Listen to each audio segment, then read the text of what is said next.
Vous savez certainement que on assiste de plus en plus dans les cours de l'enseignement secondaire supérieur sur le phénomène de la colonisation et des phénomènes néocoloniaux, c'est-à-dire que la colonisation est théoriquement terminée puisque la plupart des pays, je dirais presque tous, même si certains se considèrent encore comme colonisés, sont devenus indépendants, en Afrique autour des années 60, en Asie déjà à la fin des années 1940, je simplifie évidemment, mais que beaucoup de ceux qui avaient été colonisés se retrouvent dans les pays des anciens colonisateurs,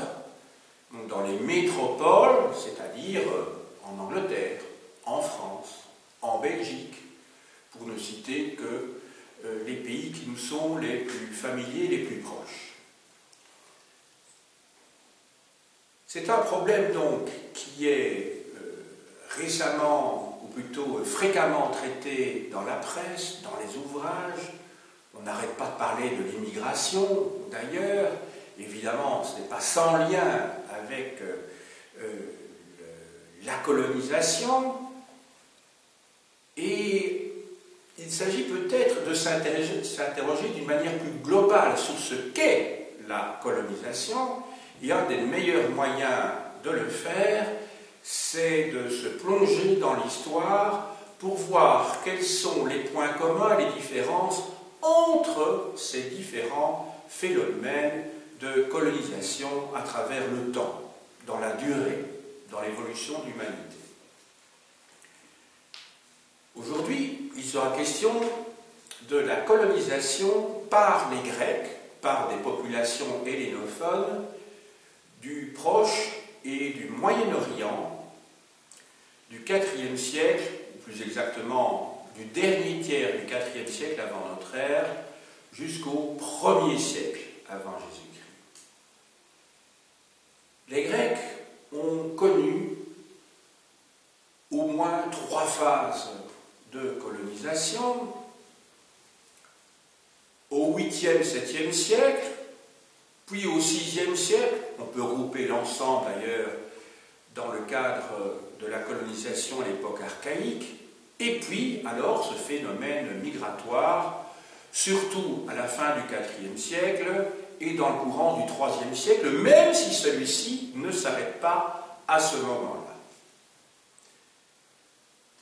Il ne sera pas question ici des causes de la colonisation à l'époque archaïque, c'est-à-dire du 8e au 6e siècle avant notre ère.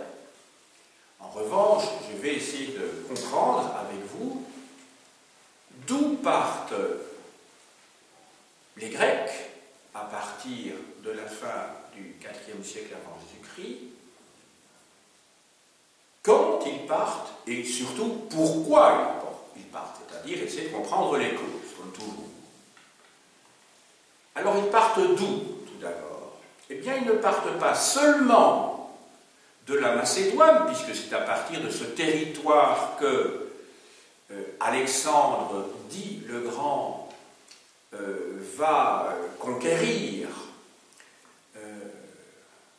une grande partie de l'Asie et l'Égypte. Mais les Grecs, lorsqu'ils vont partir aussi des autres régions où habitent des Hellènes, c'est-à-dire des différents États-cités du continent, aussi des territoires qui se trouvent sur la côte de l'Asie mineure, des îles de la mer Égée, donc aussi bien des Cyclades que des Sporades, que de la Crète. Donc vous voyez que cette expansion coloniale des Grecs ne concerne pas que la Macédoine. C'est la raison pour laquelle j'ai intitulé ce cours, c'est ce que j'ai écrit au tableau, la colonisation gréco-macédonienne. macédonienne au Proche et au Moyen-Orient du IVe au 1er siècle avant notre ère.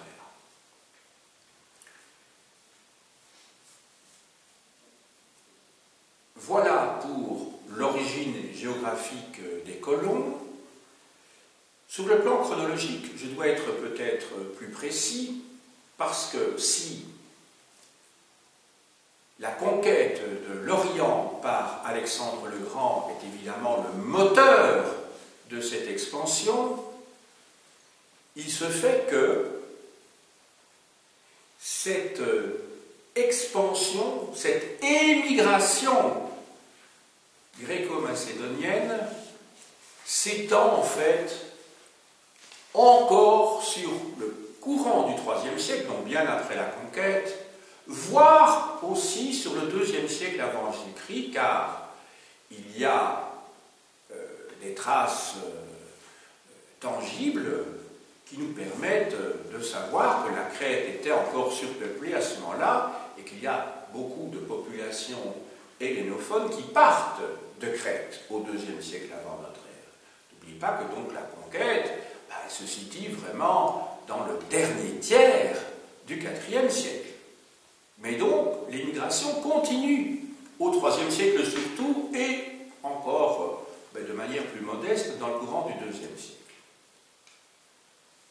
Alors maintenant, la grosse question, après celle de la localisation, c'est-à-dire de l'origine de l'émigration, et après avoir rappelé que cette émigration grecque s'étale sur plusieurs décennies, et pas seulement sur l'extrême fin, le dernier tiers du IVe siècle avant notre ère, mais s'étend vraiment, on peut dire, jusqu'à la fin du IIIe siècle, certainement.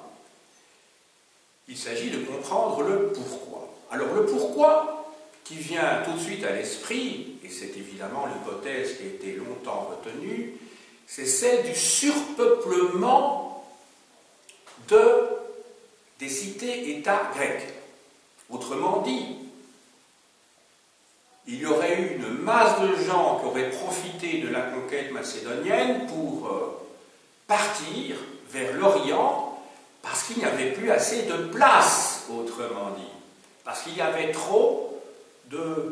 les populations étaient trop nombreuses. Donc on raisonne alors là uniquement en termes de chiffres sur le plan quantitatif, mais les sources, hélas, ne permettent pas de mesurer ce phénomène. Et quand on ne peut pas mesurer, on peut, le cas échéant, formuler des hypothèses, et je ne dis pas qu'il ne faut pas les formuler, mais on doit, en général, mettre ces hypothèses entre guillemets, utiliser les arguments qui vont dans ce sens avec beaucoup de précaution, et il semble donc beaucoup plus sûr aujourd'hui de se reporter vers un autre phénomène qui est celui de la démographie sociale, donc non plus limité à la démographie quantitative, mais à la démographie sociale. Ça veut dire quoi?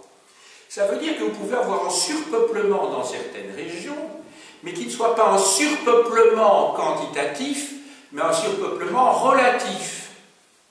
Vous voyez la différence entre les deux? Je vous l'explique. Le phénomène de la concentration foncière, c'est-à-dire de la concentration du capital foncier entre des grands propriétaires de moins en moins nombreux, ça doit vous rappeler quand même des cours que je vous ai donnés précédemment, parce que j'ai parlé de ce phénomène-là, va conduire à ce que la citoyenneté, ou plus exactement le corps civique, va se réduire. Parce que pour disposer de la citoyenneté, il faut posséder des terres. Si vous ne possédez pas de terres, même si vos parents sont athéniens, par exemple, eh bien, vous allez perdre votre citoyenneté. À Sparte, c'est la même chose. Donc en fait, ce n'est pas du capitalisme au sens où nous l'entendons, mais quelque part, il y a un phénomène qui s'en rapproche, c'est celui de la concentration du capital, même s'il ne s'agit pas d'un capital financier, d'un capital industriel, mais il s'agit d'un capital foncier quand même. Eh bien, comme il y a de plus en plus de gens qui doivent vendre leurs terres parce qu'ils ne tiennent plus,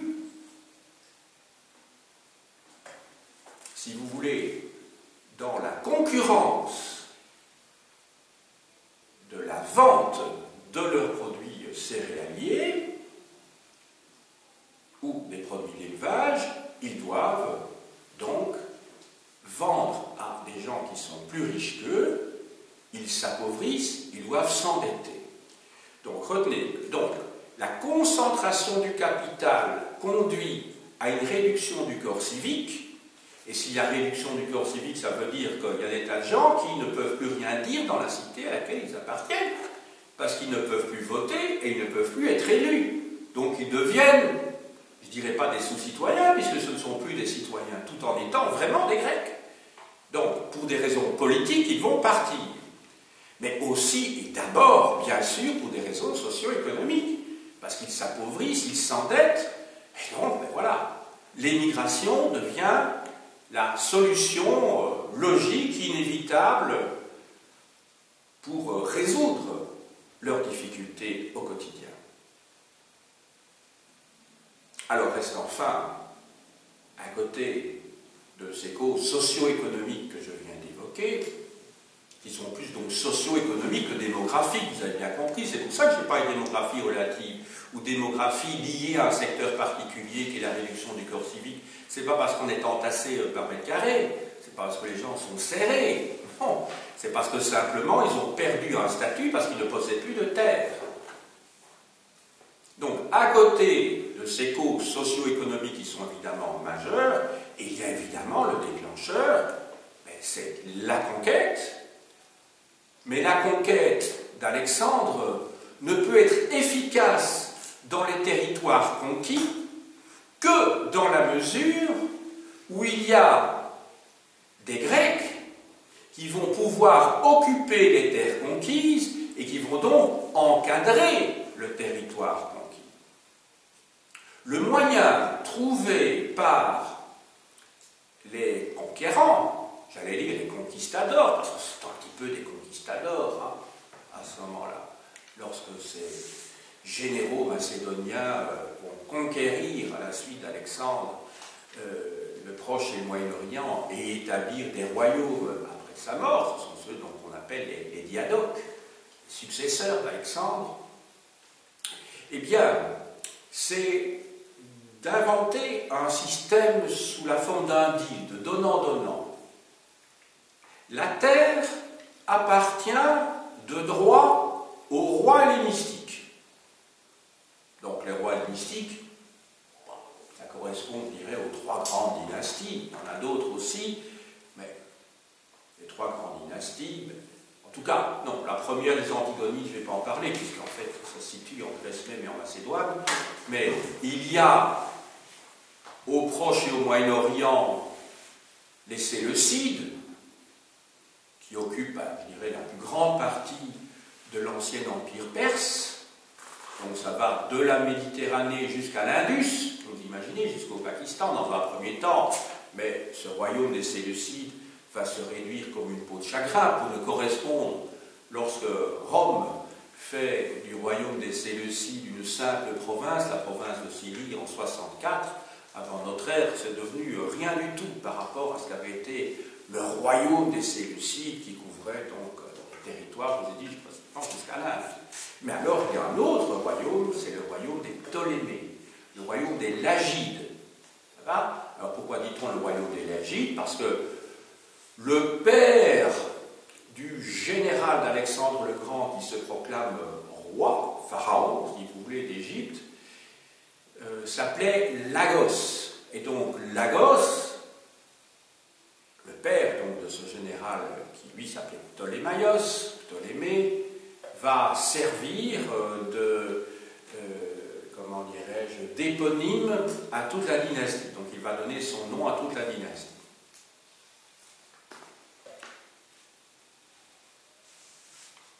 Donc, le moyen qui est utilisé dans le cadre de ce deal, parce que nous n'en avons pas encore parlé, c'est le système des clés-rouquilles. Qu'est-ce que c'est qu'une clé-rouquille? Eh bien, c'est une terre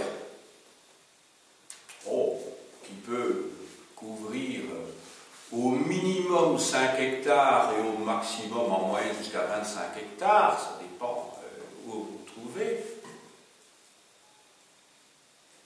et qui permet à un grec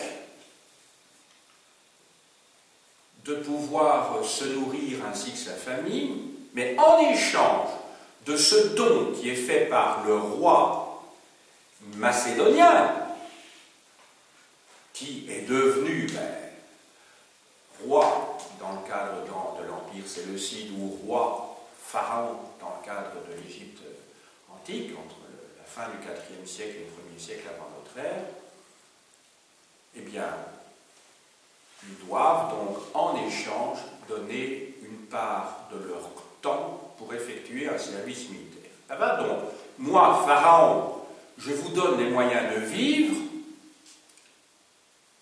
par l'octroi d'une clé-rouquille, c'est-à-dire d'un territoire destiné à vous permettre, à toi et à ta famille, de survivre, de vivre vraiment, et en échange, à certains moments, lorsque moi j'ai besoin, moi, le roi, j'ai besoin de troupes, je dois mobiliser des troupes pour faire la guerre contre un ennemi, eh bien, tu m'accordes un certain nombre de semaines ou de mois pendant cette durée-là. Donc, vous avez compris, le troc est le suivant: terre contre service militaire. C'est un système qui a été fréquemment utilisé dans l'histoire, vous savez. Il y a de nombreux exemples. Ça s'est passé à la fin de l'Empire romain. Sous l'Empire byzantin, il y a eu le même système. À l'époque de l'Empire arabo-musulman, ce système existait aussi. J'ai eu l'occasion de décrire à mes étudiants de deuxième année, quand on étudiait la période de l'histoire qui va du 8e au 10e, 11e siècle. Ce système existait aussi, au fond, d'une certaine manière, à l'époque féodale. Le système des fiefs, c'est cela. Moi, je te donne,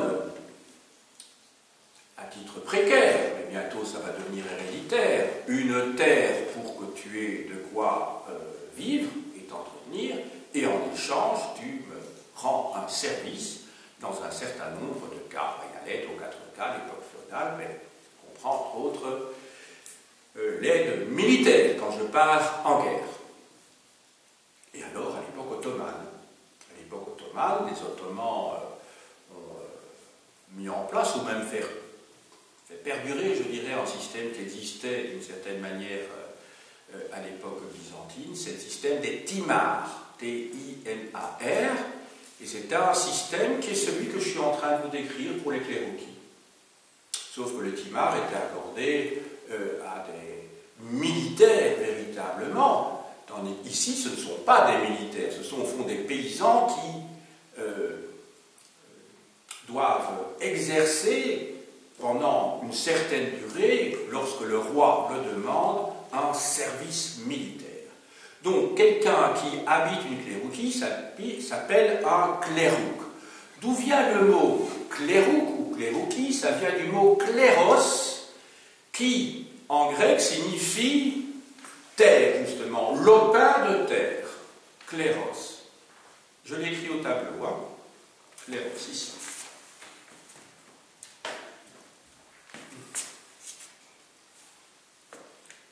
Alors, à l'origine, au IIIe siècle, donc à la fin du IVe siècle, au IIIe siècle, ces clés-rouquilles sont données à titre précaire pour la durée, je dirais, de la vie du paysan. L'hérédité va s'installer, ce sera une pratique qui va s'installer, donc on pourra transmettre à son fils, en ligne directe, la clérouquie que l'on a reçue, et puis après, à partir du IIe siècle et au 1er siècle, surtout, les choses vont évoluer de telle manière que, finalement, il ne sera plus nécessaire de rendre un service militaire en échange de la possession du terrain que l'on occupe. Il y aura même, tenez-vous bien, à partir du IIe siècle, des indigènes qui vont eux-mêmes disposer de clérouquis, même s'il s'agit de lopin de terre beaucoup plus réduit. Mais la plupart du temps, quand vous êtes un clérouque, c'est-à-dire un paysan qui occupe une clérouquie, qu'est-ce qui se passe? Eh bien, vous, en tant que clérouque, vous habitez en ville, parce que les Grecs, ils habitent en ville. Et donc, vous allez affermer votre clérouque, votre terre, à quelqu'un qui va donc louer cette terre. Donc, vous allez avoir un fermier, quelqu'un qui prend à ferme, donc c'est un contrat de bail, si vous voulez, qui va louer la terre que vous possédez, même si théoriquement c'est le roi toujours qui en est le propriétaire, et vous habitez en ville. Et ça va être une des caractéristiques, je dirais, de la population des colons grecs, c'est qu'ils habitent en ville. C'est seulement à partir du IIe siècle, au moment de la crise économique, qu'il va y avoir également des paysans grecs qui vivent à la campagne, parce qu'à l'origine, les Grecs vivent à la ville, qui vont vivre à la campagne. Et d'ailleurs, les indigènes, lorsqu'ils ont des contacts avec les colons grecs, ce sont des contacts avec éventuellement à des niveaux très, très humbles de l'administration. Parce que la plupart des Grecs, ils occupent les hautes places, comme vous pouvez l'imaginer. Je vais revenir là-dessus dans quelques minutes. Donc, le problème de l'immigration, je dis bien de l'émigration de la Grèce continentale et de Macédoine ou de la Grèce des îles grecques ou d'Asie mineure a été très clairement posé. Vous avez bien compris quel est le système de gouvernement que, en particulier, les Lagides mettent en place pour encadrer les territoires conquis. C'est le système des clérouquis. Maintenant, on va voir si, dans le cadre de la société coloniale qui est mise en place, on va voir donc quels sont les rapports entre dominants et dominés. Parce que qui dit colonisation dit qu'il y a l'existence de gens qui sont les conquérants, qui sont donc les supérieurs, et que d'autre part, il y a ceux qui ont été conquis, dont le territoire a été conquis, et qui seront donc des subordonnés d'une certaine manière, même plus que d'une certaine manière. Alors voyons quels sont les points de contact et quels sont justement les points de domination, que cette domination soit réelle ou que cette domination soit symbolique. Parce que vous savez, quand on domine quelqu'un, les éléments d'ordre symbolique ont beaucoup plus d'importance qu'on ne le croit. Évidemment, l'essentiel, c'est de savoir qui possède les moyens de production, ce qu'on exige de vous, y a-t-il ou n'y a-t-il pas exploitation, ça c'est sûr. Mais alors, il y a toute une série de petits signes qui font que les dominants, ils font remarquer, sans le vouloir, ça peut être aussi inconsciemment, mais parfois ça peut être très consciemment, mais qu'eux sont supérieurs aux autres. Il suffit de penser à la société coloniale belge avant 1960. Il suffit, je ne sais pas si vous avez encore dans votre famille des anciens coloniaux, il y a des choses qui sont parfois étonnantes quand on les entend, qui sont même tout à fait sidérantes 50 ans plus tard. Moi, ça me frappe. Alors, il y a tout d'abord le fait que les Grecs, c'est-à-dire ces immigrés grecs en Égypte, alors si je prends le cas d'Égypte, ce n'est pas du tout pour évacuer la question du royaume séleucide. C'est simplement parce que nous possédons beaucoup plus d'informations, beaucoup plus de sources pour le royaume des Lagides que pour les autres royaumes grecs du Proche et du Moyen-Orient, grâce aux fameux papyri, ou papyrus au pluriel. C'est quoi les papyrus? Ben, vous savez qu'il s'agit donc de plantes qui ont été séchées, qui ont été traitées d'une certaine manière, qui ont été entrecroisées, tannées, si je puis dire, même s'il ne s'agit pas de peau, qui ont été collées entre elles et sur lesquelles, qui forment une sorte de carton, si vous voulez, sur lesquels on peut écrire. Et je ne vous apprends rien en disant que l'Égypte, à part lorsqu'on est tout à fait le long du Nil, l'Égypte est un pays qui, la plupart du temps, une grande partie de l'année, est un pays très chaud et un pays très sec. Je ne parle pas des moments des crues, bien entendu. Et donc, ces conditions climatiques ont permis de conserver beaucoup de papyri. Et ces papyri ont pu être lus et continuent à être lus par des spécialistes de l'époque de l'Égypte hellénistique. Et donc on sait quand même beaucoup de choses, en tout cas beaucoup plus que pour d'autres régions.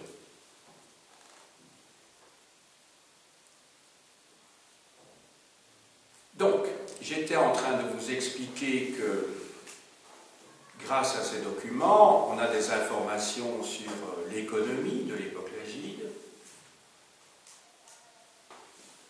On a des informations de tout genre, de gestion des domaines, par exemple. Mais aussi, on a des informations d'ordre culturel. Les Grecs se sentent supérieurs sur le plan culturel, ils se sentent supérieurs également par leur langue. La langue que parlent les Grecs, c'est la koiné. La koiné, c'est donc la langue commune, littéralement, qui est en fait un dialecte ionique, mais qui correspond essentiellement à la langue, au dialecte que l'on parlait en Attique, donc dans la région d'Athènes. Il existait différents dialectes grecs, bien entendu, mais voilà, il y a un accord, ou plutôt avec le temps, on finit par se mettre d'accord sur, plus exactement, il y a une prépondérance de fait d'un dialecte sur les autres que tout le monde finit par parler et entendre. Socialement parlant, les Grecs se sentent supérieurs, et je dirais pour des questions tout à fait réelles cette fois. Parce que les Grecs occupent les hauts postes dans l'administration, parce qu'ils occupent les commandements militaires, parce que les Grecs se méfient évidemment des Égyptiens, puisqu'ils sont en pays occupé, il ne faut pas quand même oublier, et que donc vaut mieux avoir une armée faite de Grecs plutôt que faite d'indigènes, parce qu'il pourrait y avoir des révoltes des soldats égyptiens contre leurs maîtres grecs, comme ça a été le cas d'ailleurs au milieu du XIXe siècle, en 1856, avec la révolte des Sipahis, c'est-à-dire ces hindous qui faisaient partie de l'armée britannique. Et donc, vous avez donc la domination donc, des Grecs tant sur le plan politique que sur le plan militaire, mais aussi dans les fonctions judiciaires, et aussi pour les principaux sacerdoces, donc dans le domaine de la religion. Donc ça, ce sont des éléments, je dirais, réels. Maintenant, sur le plan symbolique, il y a, et je l'ai déjà mentionné tout à l'heure, le fait que les Grecs habitent en ville, alors que les Égyptiens vivent à la campagne. Donc les Égyptiens sont essentiellement des paysans. Et ça, c'est quelque chose qui est qui s'inscrit dans la pierre, qui s'inscrit dans le paysage. Donc il y a vraiment une distinction dans l'espace entre les dominants et les dominés. L'idée centrale que je vous demande de bien retenir, c'est que la distinction entre, d'une part, les Hellènes, donc les populations hellénophones, les émigrés, venant donc de Grèce, des îles, d'Asie mineure, qui arrivent donc en Grèce, en Égypte, qui deviennent donc des immigrés, par définition, c'est tout à fait logique, n'est pas tant, avec les indigènes, n'est donc pas tant une différence, je dirais, juridique, ou une différence liée à une quelconque forme d'apartheid, mais c'est surtout une différence socio-économique. Puisque je vous ai dit que les Égyptiens sont avant tout des paysans. Alors on va le voir que la discrimination n'est pas flagrante dans le domaine du droit et de la justice. Car, contrairement à ce qu'on pourrait penser, les Égyptiens, les paysans égyptiens, lors de la conquête macédonienne, loin d'être réduits en esclavage, alors qu'ils étaient l'équivalent de serfs, si vous voulez, dans un statut équivalent celui de serfs, deviennent libres avec la conquête. Ils deviennent libres. Et ils prennent le statut, j'ai indiqué au tableau, de laoi. Laoi. Vous voyez, je l'ai décrit ici. Alors là, laoi, ça vient d'un mot grec qui, au singulier, est laos, qui veut dire le peuple. Laos, c'est le pluriel. D'ailleurs, ce mot Laos a donné en français le mot laïque, pour distinguer ceux qui ont reçu les ordres, c'est-à-dire les clercs, et d'autre part ceux qui ne les ont pas reçus. Bon, à l'origine, parce que chez nous, en Belgique, nous avons une tradition qui fait que le mot laïque veut encore dire autre chose. Mais ça, c'est propre à la Belgique, je dirais, parce qu'il faut distinguer en Belgique la laïcité politique et la laïcité philosophique, alors qu'en fait, on ne devrait parler que de laïcité politique. Bien entendu, c'est le cas en France. Alors, je reviens à mon sujet, sinon je devais m'égarer. Donc, ici, je suis en train de vous expliquer que les paysans grecs, égyptiens, loin d'être asservis par les Grecs, recouvrent la liberté. Donc, voilà, c'est quelque chose de tout à fait positif. Donc, vous voyez qu'il n'y a pas, en tout cas au niveau du statut juridique, de différence qui est établie entre les Grecs et les Égyptiens à l'époque hellénistique.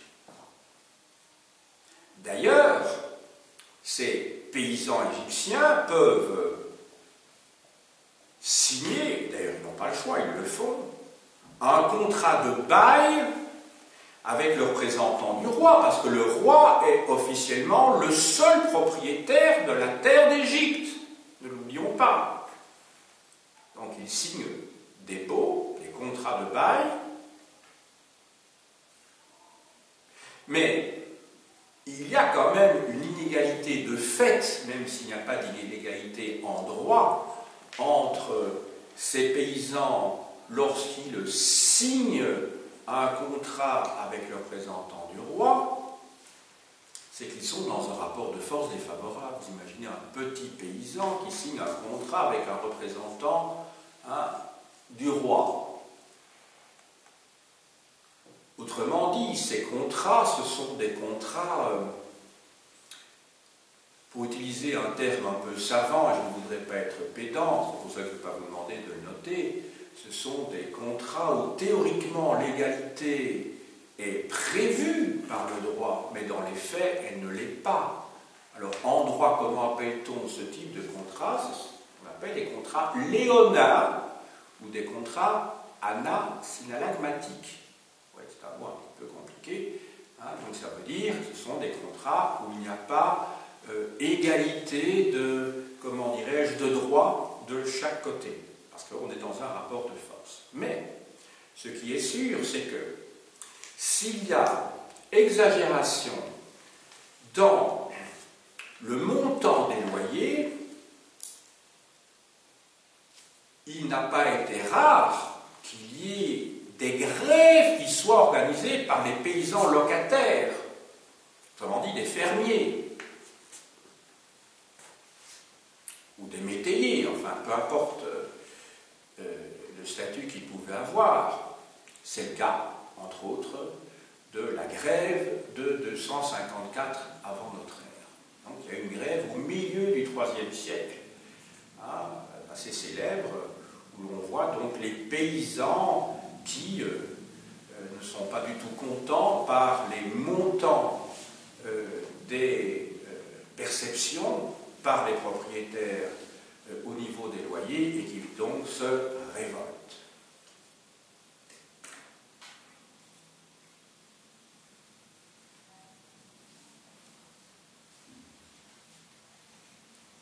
Voilà pour le droit. En matière de justice maintenant. En matière de justice. En matière de justice, il y a un juge, le juge suprême qui est le roi Pharaon lui-même. Donc, toutes les affaires peuvent remonter jusqu'à lui, y compris des affaires qui nous paraîtraient tout à fait secondaires, mais il y a eu une installation dès les années 275, donc dès Ptolémée II, pour une volonté de créer évidemment des juges royaux qui puissent traiter de ces affaires localement.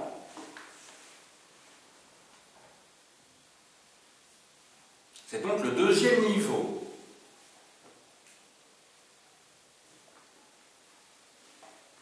Et puis, il y a eu progressivement la création de tribunaux différents suivant qu'il s'agissait de traiter d'affaires entre Hellènes, entre Grecs, dans le cadre de tribunaux que l'on appelle des dicastères. C'est écrit au tableau, pour ceux qui ont des problèmes d'orthographe, j'écris tous ces mots au tableau. Dicastères.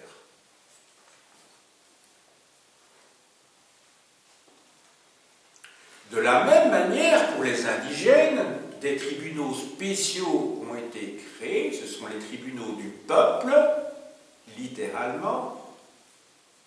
Alors, les tribunaux du peuple, le mot qu'il faut utiliser dans ce cas-là, c'est un mot précis, c'est les tribunaux des laocrites. Vous allez me dire, mais que de mots compliqués aujourd'hui, mais si vous faites un petit peu d'étymologie, vous allez voir que ce n'est pas compliqué. Je vous ai expliqué il y a quelques minutes que Laos, ça veut dire le peuple. Donc vous pouvez déjà comprendre que dans laocrite, il y a du peuple. Et crite. Crite, ça vient du verbe krinein, qui en grec signifie juger. Vous savez que la crise, c'est ça quand on dit le moment est critique à l'origine. Ou tout simplement, mais ce que je fais avec vous, une fois, une séance par semaine, je fais des exercices de critique historique.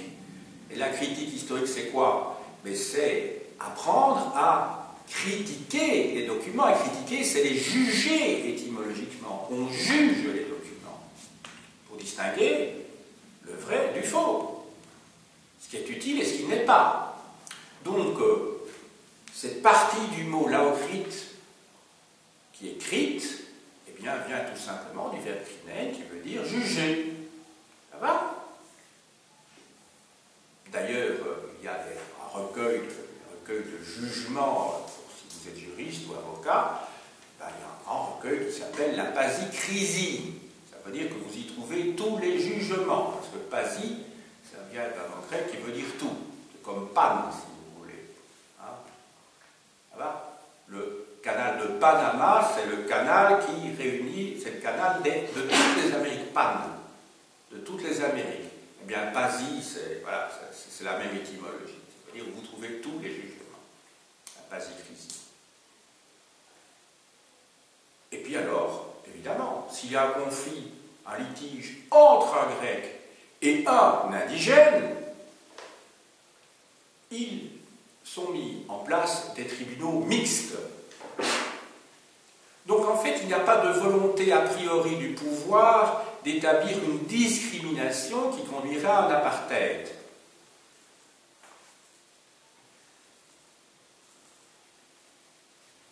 Même si dans les faits, vous allez dire, ben oui, il y a des tribunaux pour les Grecs entre eux, des tribunaux pour les indigènes entre eux, mais il y a quand même des tribunaux mixtes. Donc il n'y a pas une volonté, si vous voulez, de dominer l'un par l'autre. Donc en droit, on ne peut pas dire qu'il y a de discrimination, je dis bien en droit, c'est la théorie, entre d'une part les indigènes, les Égyptiens donc, et d'autre part les dominants, les colons, c'est-à-dire les Grecs.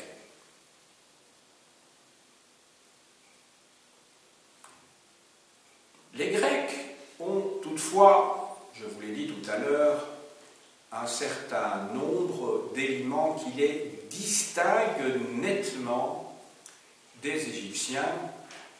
C'est d'une part leur nom, et ce nom, on doit le garder, c'est-à-dire que même si vous êtes en Égypte depuis 250 ans, vous gardez votre nom grec d'origine. Alors le nom grec se dit onoma, qui a donné en français l'onomastique.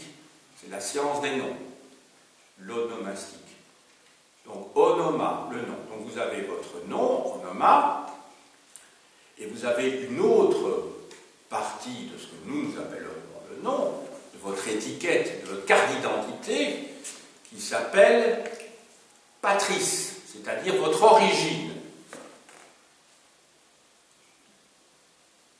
Alors, l'ethnicone, c'est-à-dire votre origine, c'est-à-dire la région, ça veut dire d'où vous venez, à quel groupe, à quelle communauté vous appartenez, c'est ça votre ethnicone.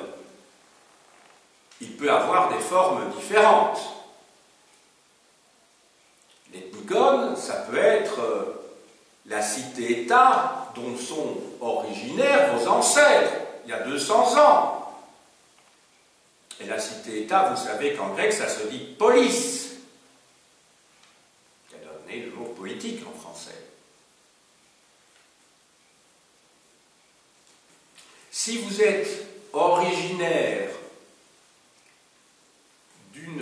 d'un État fédéré, une fédération d'États, alors dans ce cas-là, on va parler de koinon.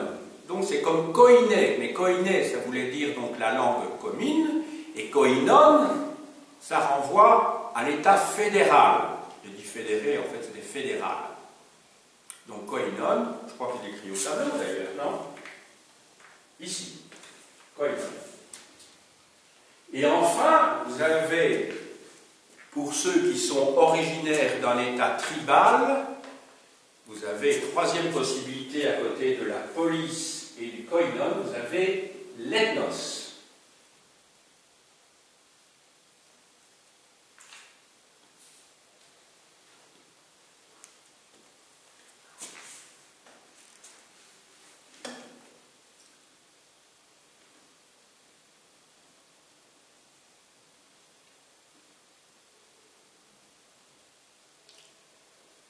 J'en arrive tout doucement à la fin de mon exposé.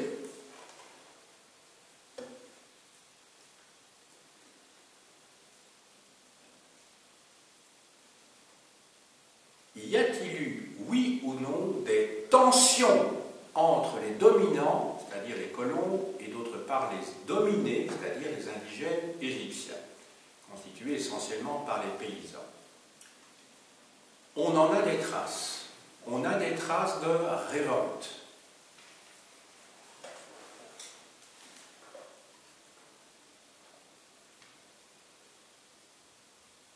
En particulier, entre 208 et 186 avant notre ère, donc au tournant du 3e et du 2e siècle avant Jésus-Christ, on en a des traces également entre 88 et 86 avant notre ère. Donc 100 ans plus tard, un siècle plus tard. Pour éviter ces révoltes populaires contre le pouvoir colonisateur, ou plus précisément, parce que je dis le pouvoir colonisateur, il ne faut pas non plus faire d'anachronisme, enfin c'est bien de ça dont il s'agit. Vous devez bien penser que lorsque des paysans se révoltent, ils se révoltent contre celui qui représente l'administration, comment dirais-je, pharaonique, sur place. Donc ce n'est pas le pharaon qui est mis en cause, bien entendu, c'est le stratège ptolémaïque, c'est-à-dire le gouverneur de la province, du nome. Les nomes, ce sont donc des provinces qui ont des compétences, le stratège ptolémaïque a des compétences en matière politique, judiciaire, économique aussi. C'est un petit peu l'équivalent de ce que sous Louis XIV on appellera un intendant. Sauf que l'intendant, il peut être déplacé au gré à la volonté du roi, tandis que le stratège ptolémaïque, il reste là théoriquement pour une durée plus longue. Voilà.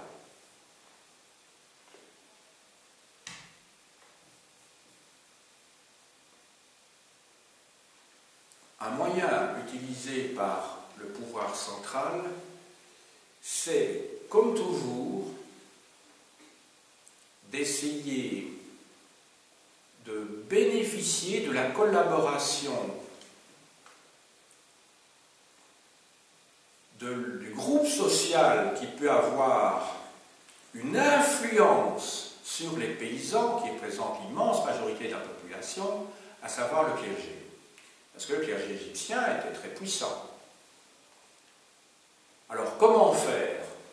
Eh bien, les rois ptolémaïques ont fait de nombreux dons auprès du clergé traditionnel égyptien,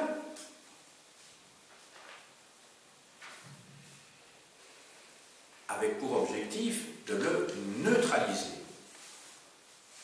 Vous savez, c'est classique, hein?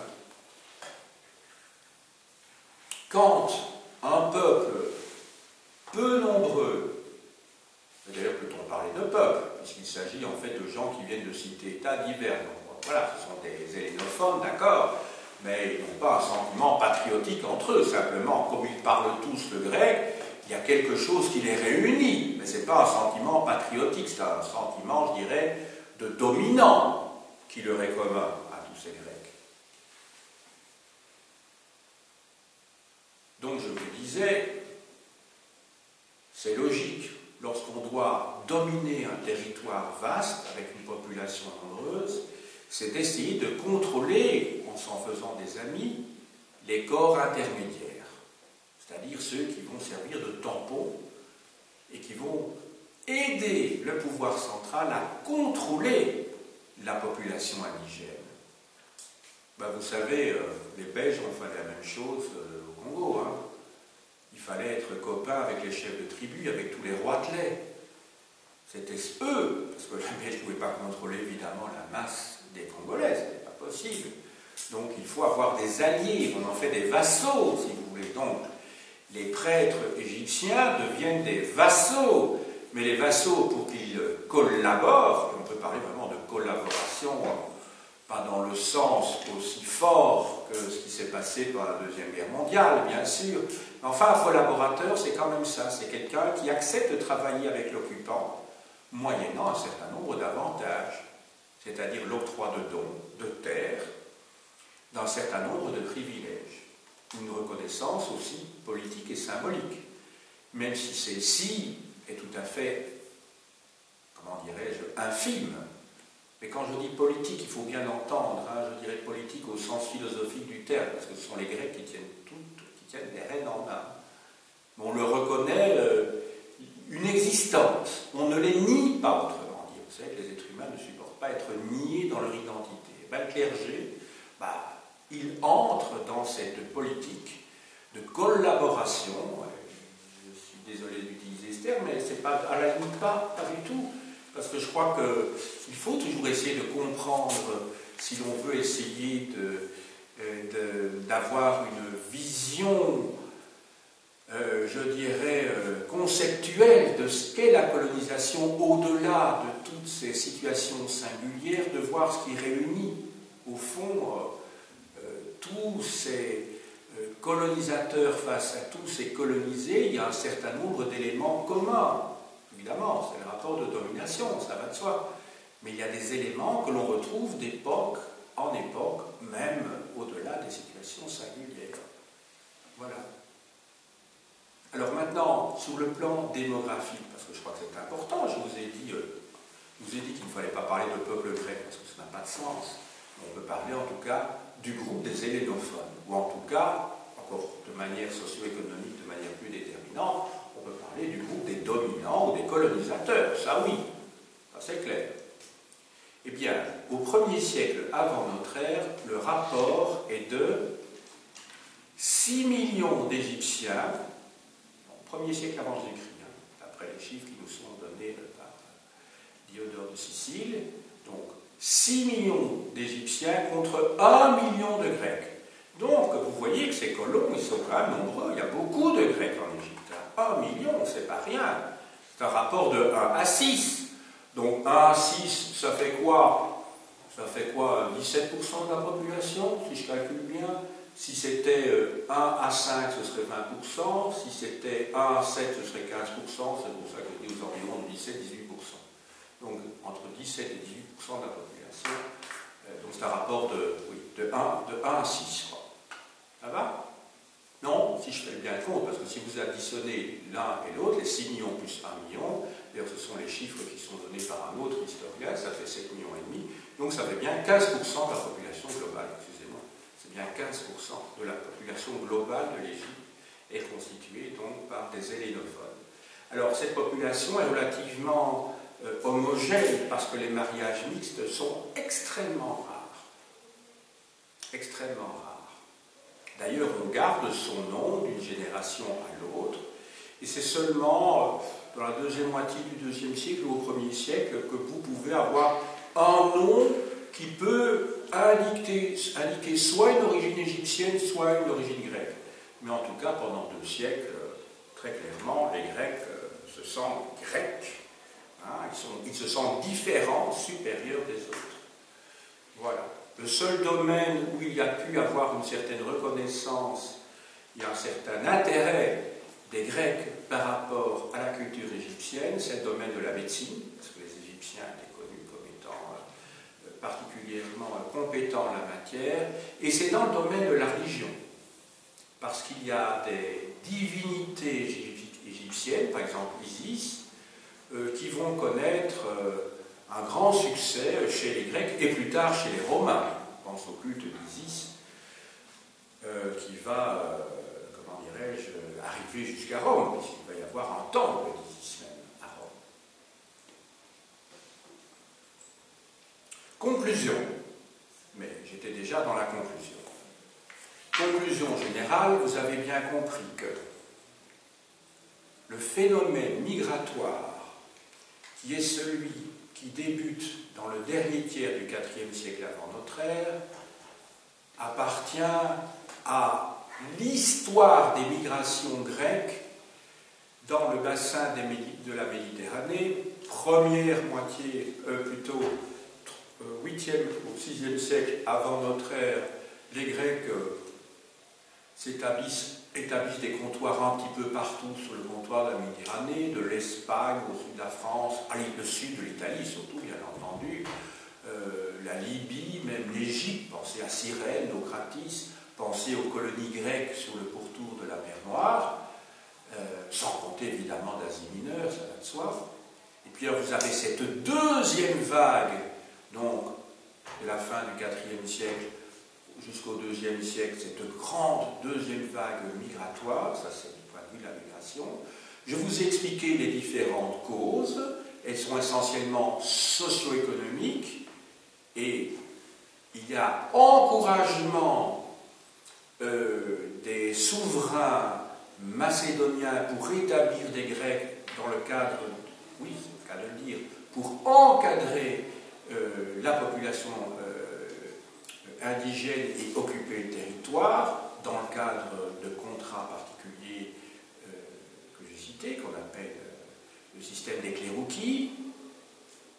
Je vous ai expliqué également que le rapport entre dominant et dominé s'exprime sous la forme de domination d'éléments tout à fait réels sur le plan politique, sur le plan essentiellement dans le domaine socio-économique, mais qu'il y a aussi des éléments, je dirais, symboliques dont il faut tenir compte. C'est que l'on marque, bien qu'il n'y ait pas d'apartheid, en tout cas sur le plan juridique, on veut marquer sa différence en gardant son nom grec, hein, le fameux onoma dont il était question tout à l'heure, et le patris, qui permet de vous identifier comme étant originaire de telle cité, de tel État fédéral, de tel État tribal. Voilà. Je vous montre quelques livres. Tout d'abord, de Pierre Lévesque, Le monde hellénistique. En fait, il s'agit de la dernière partie d'un ouvrage qui s'intitule L'aventure grecque. Le monde hellénistique de Pierre Cabane, de la mort d'Alexandre à la paix d'Apamée.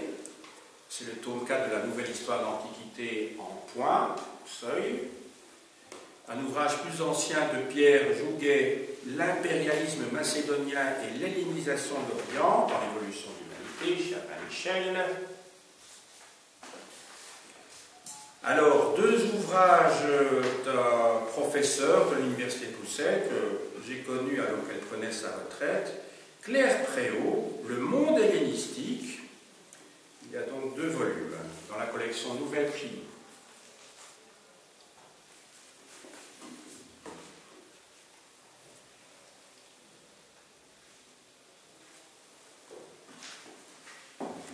La civilisation hellénistique de Paul Petit en Possège, de François Chamoux, La civilisation hellénistique, dans sa version abrégée, Les grandes civilisations Artaud, mais il en existe aussi la première édition qui est beaucoup plus épaisse avec des illustrations et un glossaire. Alors, un classique plus ancien de Rostovtsev, Histoire économique et sociale du monde hellénistique, chez Bouquin. C'est un gros ouvrage qui fait près de 1500 pages.